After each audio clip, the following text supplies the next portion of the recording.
Chers auditeurs, Dear listeners, bonjour. welcome to Comme d'Archi Podcast Season 5 Saison 5, dans le monde fascinant des architectes. and in the architectural projects. Je suis Anne-Charlotte Deponte, passionnée d'architecture et docteur des universités en histoire de l'archi. I am one of the spokespersons of Anne-Charlotte, who is a PhD in architecture history. Merci Thank you d'être avec moi aujourd'hui. to be with us today. Et And maintenant, now, lundi en français, place au talent. and Wednesday, let's talk projects. In English, of course. Bienvenue dans Comme d'Archi. Chers auditeurs, ravi de vous retrouver aujourd'hui en compagnie de Jérôme Stablon. Bonjour Jérôme. Bonjour. Bienvenue dans Comme d'Archi. Vous êtes architecte, c'est ça ? Absolument. Et à la tête de votre agence Bien Urbain, et vous avez Deux associés. deux associés maintenant. Absolument. Est-ce que vous pouvez les citer ? Oui, bien sûr. Alors, mon premier associé on appelle ça un cofondateur, c'est un peu pompeux, mais c'est la réalité. Il s'appelle Nicolas Seb et nous a rejoint en 2019 Guillaume Cantargian en tant qu'associé. On va commencer par une histoire de goût. Le goût de l'architecte, mais pas celui que l'on attend d'habitude, mais autour de l'univers de la table. Aimez-vous les plaisirs de la table ?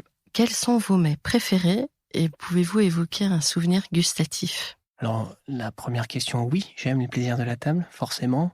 Alors, on m'a déjà dit non, figurez-vous. Ah bon ? Oui. Non, mais moi, ça me va plutôt bien.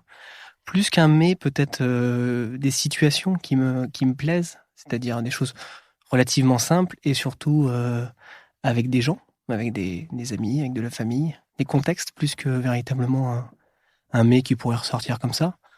Donc voilà, c'est aussi ça qui crée des souvenirs, il me semble. Un mets préféré ? Mes préférés, choses simples. J'aime bien les fruits de mer, j'aime bien des choses assez basiques du producteur à l'assiette pour.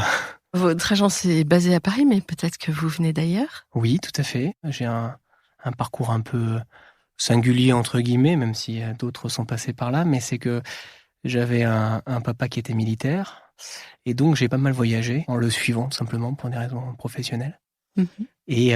Et donc, j'ai coutume de dire que je viens pas forcément d'un endroit particulièrement, puisque tous les 3-4 ans, j'étais amené à bouger.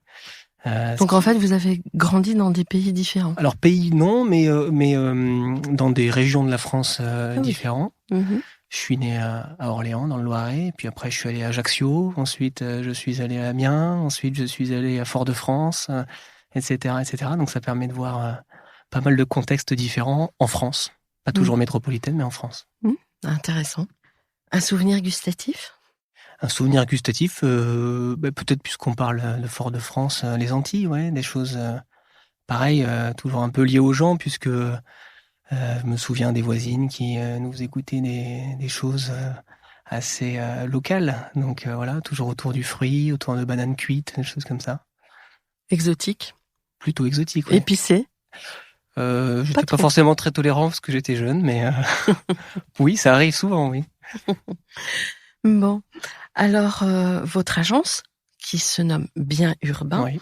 assure des missions à la fois de conception et de suivi de travaux jusqu'à la réception. Et quand on regarde votre site, on perçoit cette volonté justement de mener le projet du début jusqu'à la fin, avec peut-être une certaine humilité, parce que vous travaillez à la fois sur de la rénovation, mais aussi sur de l'équipement. Mm-hmm. Et vous avez travaillé, j'ai vu, pour les Arts Déco. Absolument, Mm. ouais.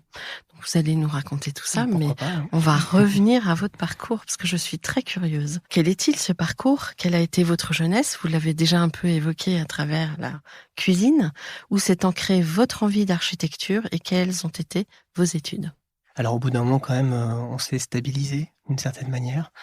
Donc un peu par le fruit du hasard, mes parents ont atterri dans le sud-ouest, à Toulouse, pour finir leur carrière, entre guillemets. Et donc j'ai fait assez simplement mes études à l'ENSA Toulouse, tout mon cursus. Voilà, les cinq années de master. Et ensuite, j'ai fait un DSA d'architecte urbaniste à Marne-la-Vallée. Et là, c'était une expérience assez intéressante qui a ensuite conduit à mon premier emploi. Mais peut-être juste avant, pour revenir sur Toulouse, quand même, il y a à Toulouse des choses qui ont été assez marquantes, puisque c'est là où, d'ailleurs, j'ai encore gardé des contacts avec beaucoup de diplômés et même d'enseignants. Je pense notamment à la 3e année, qui est une année assez charnière à Toulouse, où il officiait un architecte qui s'appelle Laurent Tournier, qui a eu beaucoup d'aura sur pas mal de promos, mais notamment la nôtre. Et voilà, je pense aussi à Myriam Bécoucha, Laurent Godu, des architectes toulousains, chez qui d'ailleurs j'ai fait des petits stages, des petites missions comme ça, un peu à côté de l'école. Retrouvez l'intégralité de cet épisode sur Apple Podcast, Acast, Deezer, Spotify.